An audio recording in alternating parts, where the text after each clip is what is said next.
Good morning, everybody, and thank you for joining us today on our first of two TAM webinars.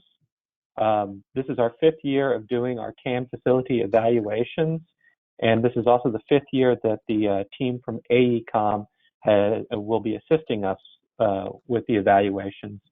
I'm going to turn things over to Stephanie's capable hands, and she is going to walk us through today's webinar. Thanks, Stephanie. Go ahead. Thank you, Wood. Good morning, everyone. It's nice to see you all on the call, and we're grateful that you gave us this time. This morning, what we are going to go over is just a brief overview, which is sort of a project kickoff for all the subrecipients, the DRPT subrecipients, to give you some background and on the project and more information on how we are going to move forward. So on the call with me today for today's session, we'll just go through a brief time of introductions, go through some of the FTA requirements and why we are doing this. We'll go through the project's approach, which is where we'll spend most of our time today, discuss the next steps, and then have a time for Q&A for any questions you have. So my name is Stephanie Amoini-Yangson. Like Wood introduced me, I'll be the task manager and the task lead for this effort. My colleague Peter Voorhees has a conflict, but he's the DRPT contract manager. On the call as well, we have Scott Dunbar, who is our SME for the facilities assessments. He's the technical lead, will lead all of the site work as well as the data analysis. And then we have Mark Frank, who will be supporting this effort as well. So as many of you know, if you've been part of this process in the past few years, each single year since 2018, DRPT has, as part of the TAM plan process, has been conducting condition assessments on transit facilities across the state to be in compliance with the FTA final rule. And what this requires is, as part of the asset management process, which many of you know if you're participating in the TAM plan process, is the requirement to have condition of assets for all the different types of assets used by the transit facility for which they have capital responsibility, and then set performance targets for those assets.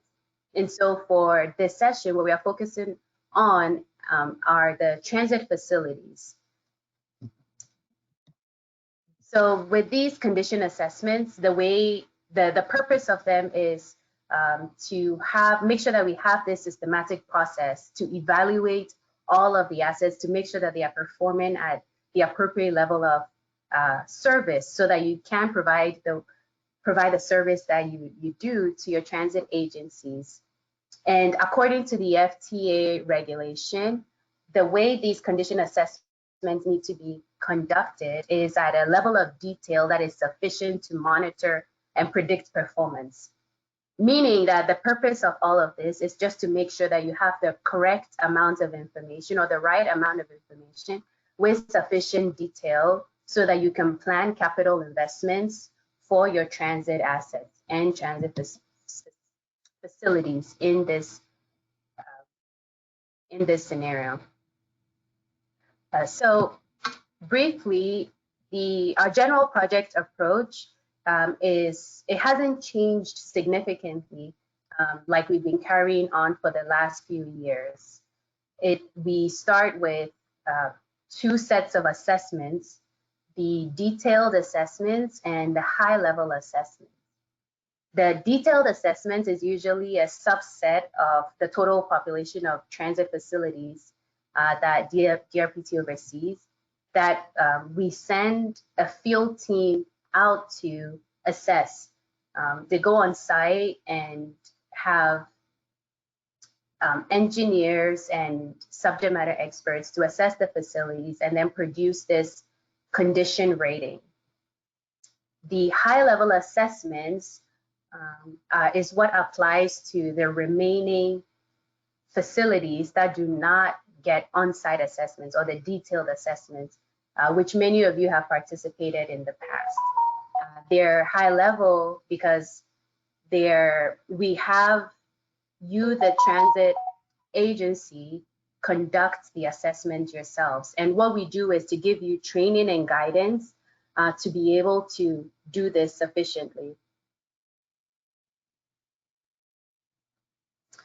So with the detailed assessments, once we have our technology set up with a digital data collection platform, and we do our field training and safety training for our field team, we set the team on site and they come to your agencies with having an escort at each agency to help them assess the condition of the buildings. With the high level assessments, and as Wood mentioned, we'll do a data collection training where we'll explain how to go about the process of collecting the field data. Once we have all of the information we need, we will analyze the data to produce those SGR ratings that then feed into the TAM planning process.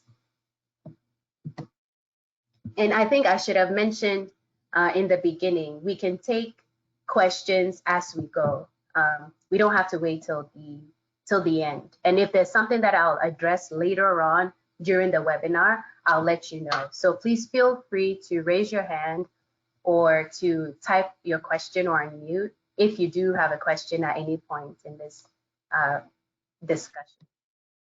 So what you're looking at here is the total population of the transit facilities in DRPT's portfolio. As you can see, the different colors represent the different years in which we conducted on-site assessments at those various locations. Like Wood mentioned, we've done these from 2018 through 2021. So this is actually the 5th year of doing this work as well. And so many of you are already familiar with the process, which is helpful as we move forward. Excuse me. So with the high level assessments, like I mentioned before, we will conduct a training next week that will provide guidance for how to go about the data collection effort at your agencies. So in this training session, which will be virtual, we will need a member from your agency, a representative staff member from your agency, who will be conducting the site assessments to attend the training. Sorry. This year, there's a slight modification in our approach for the high-level assessments, in that with the data collection, we're going to move towards a digital data collection approach, meaning you'll be able to walk the sites with your mobile devices, whether an iPad or a mobile phone, and collect and rate different facility systems and components at your agency. Once you're done with the data collection on your phone or on your iPad or other mobile device, you hit send and it goes directly into our AECOM database. This tool that we'll be using is the plan spend, and that's what we'll use for the analysis. However, if for any reason an agency doesn't have the resources or is unable to use a mobile device, we will make available a manual data collection form. What that would look like is a PDF with a table and where you can rate the different facility systems. However, to make the data flow and to make sure we collect the data accurately, we will also include an Excel spreadsheet that you will transmit to us. So when you're on site, you will rate with your pen and paper PDF, but then when you go back into the office, what we would ask you to do is to transfer that information or all those ratings and comments and pictures into an email, an attached email. And in that spreadsheet, you transfer all of the ratings and all of the comments that you gave while on site, so that what ACOM receives is the Excel spreadsheet and the associated photos. I hope that is clear. And so we will host a virtual training next week, and I'll give the information towards the end of this session. During that time, we'll give you instructions on how to download the app, how to scan QR codes for each facility. Now, this is a very important step in the process. Many of you may have already received, or actually all of you should have already received emails during our reconnaissance survey period. What those emails asking you to just verify the actual addresses we have and the items on site. So the different types of buildings you have on site, as well as if you have any fuel islands or a bus wash facility, or any other type of structure on site. It's important to know exactly what is on site, because how we set up the digital tool is that we assign a QR code for each building. And so let's say there's a jaunt transit facility, but at this large facility, there may be an administration building, a maintenance building, maybe a bus garage, there might be a storage shed or another building used for other purposes. What we do is to code each separate building with a separate QR code, so that when you rate the facilities, you go straight into each building as you're on site. And this will be explained in more detail during the training. But I want to stress the importance of completing the information requests that we sent out with the most accurate information, because that's what the QR codes, which are building specific, will be based on. So each building will have a specific QR code. If there are new buildings that aren't accounted for, or structures that need to be assessed, and we don't have that information in our current database, and it's not communicated ahead of time, what will happen is, as you're in the field conducting your assessments with your iPad, you will get to that building and be unable to enter ratings for it because there is no assigned QR code. Again, this is just to stress the importance of helping us with the initial survey that you received. And like I said, more details will be gone over during the training session. During the site assessments, during the field assessments, what we'll ask you to do is, in addition to rating the different facility components with the hierarchy broken down for you, we'll also ask you to take pictures of those components, especially of areas that have deficiencies or areas that might need some more investments. We also ask that you take photographs of the entire building and of different shots, so that we can have that also in the database. And so you'll generally walk through the facility. Depending on the size of it, you'll need a couple of hours for that, and assess it one by one. Once you're done, you hit submit, and it goes straight into our database.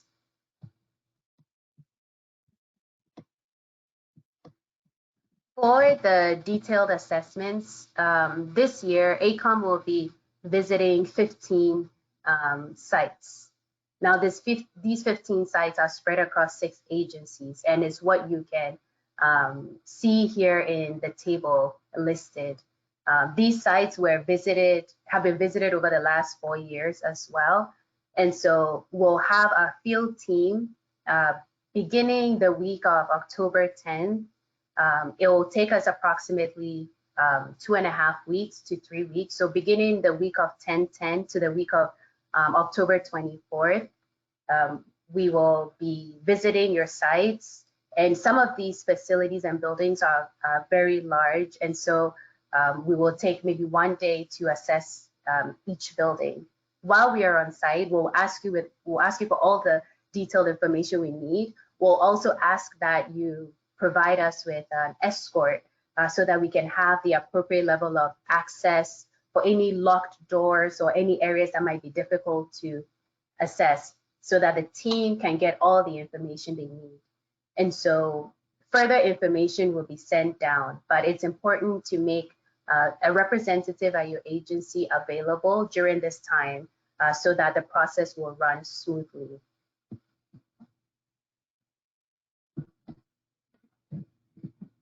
What you're looking at here is just a general timeline for the project. Then immediate next steps, like I mentioned, is finalizing the data, the reconnaissance survey, which is verifying the information we have, doing our safety and field trainings for our on-site assessment team so that they can begin field work the week of the 10th. Next, we'll have the training for the high-level assessments, which will begin next week. And then immediately after, you can have 3 weeks following that to conduct the field assessments.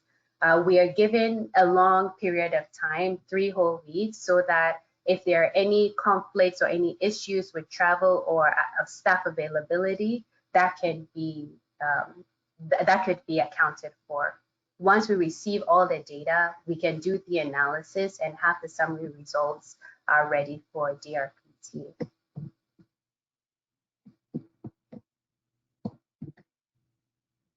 And so I think at this point, we can take, this is just a summary of what we wanted to share this morning to give you a brief overview of the entire process, the immediate next steps, and to give you information about who to contact if you have any questions. Any questions can be addressed to myself, Stephanie Amoini Yangson, and my email is here, or to Mark Frank, whose email is also on the screen. Please include copy Wood Hudson, who is the DRPT PM, on all questions as well, so that we can follow through with them. At this point, if there are any questions, we can take them now, and we'll answer them. Thank you.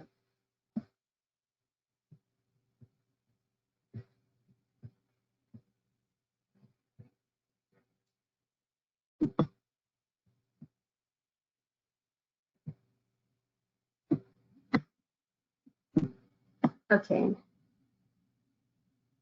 I'm not seeing any questions come up, but we will be following up with a copy of this presentation by email with some additional notes, and we will be posting a recording of this to our TAM webpage. If there are questions, feel free to reach out to either the AECOM team or me, and we will be happy to answer those. I wanted to thank everybody for participating today, and I look forward to the more detailed hands-on webinar next week. I threw a link to that webinar registration in the chat, and we will also be sending out additional reminders via email. With that, I think we can go ahead and end today's webinar. Thank you, everybody, for attending. Thank you.